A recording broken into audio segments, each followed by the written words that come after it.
बोलूया. बच्चू भाऊ आहे. बच्चू भाऊ, तुमच्या आंदोलनाला चांगला प्रतिसाद मिळत होता आणि म्हणून धसका घेतला सरकारने तुमच्या आंदोलनात.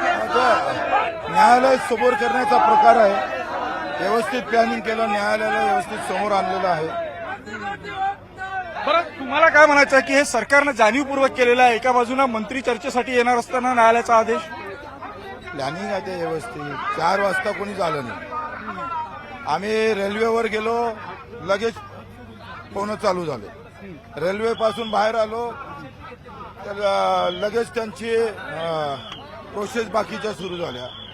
व्यवस्थित 4 वाजताचा येणारे मंत्री महोदय आज आले. आत्ता एक कोर्टाचा आदेश निघणार आहे पहिलेच माहित होतं. त्याच्याहून हे स्पष्ट होते का ह्या सगळ्या प्लॅनिंग का यांना गुंतून ठेवायचं आणि कोर्टाचा आदेश 6 वाजता आला का हे उठणार. ही जी प्लॅनिंग आहे हे फार व्यवस्थित आहे. हे लोकांना समजणार नाही असं नाही आहे. पण भाऊ, प्रश्न आता असा आहे की हे आंदोलन तर निवळलं, पण तुमच्या कर्जमाफीचा जो मुद्दा होता त्याचं काय होईल? सरकार आता त्या शब्दावर आहे. अजून काय मेलो थोडं, आम्ही जिवंत आहे ना. अब जिंदा है तो लढणे वाले है, छोडणे वाले थोडं आहे.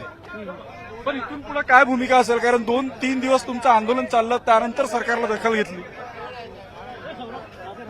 दखल घ्यायचा प्रश्न नाही. पहिल्या दिवशी दखल घेतली घ्यायच्या अगोदर, पण 28 तारखेला त्यांनी आंदोलनाच्या दिवशी आम्हाला बोलावलं.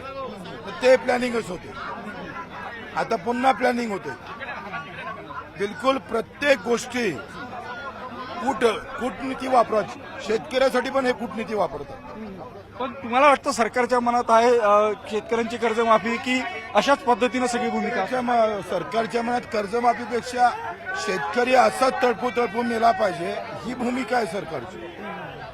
हो, न्यायालयाचं हे जे काही डिसिजन आलं या बाबतीत तुमचं काय मत आहे? कारण एका दिवसामध्ये न्यायालयानं सुमोटो याचिका दाखल करता निर्णय दिला. एका पेपरच्या कात्रणवरून घेतलेला निर्णय आहे. 12 लोक रोज शेतकरी आत्महत्या करतात. त्या बातम्या न्यायालयाला कधी दिसल्या नाही, याचं खरं तर दुःख वाटतं. पण आता या न्यायालयाच्या आदेशाचं तुम्ही पालन करताय. तुम्ही आता 1 किलोमीटरपर्यंत सामोर आले, पोलीस कुठेच नाही आहे, तुम्हाला अटक करत नाही. मग आता हा पायदळ मार्च कुठपर्यंत जाणार?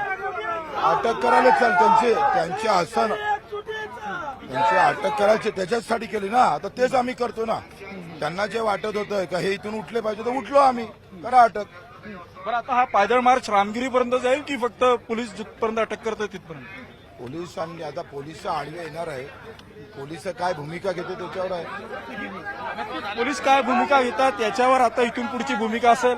मात्र न्यायालयाच्या आदेशाचं आम्ही जे आहे ते पालन केलेलं आहे. न्यायालयानं जो काय आदेश दिला होता त्यानुसार जे आहे ते आम्ही इथून पुढे गेलेलो आहे.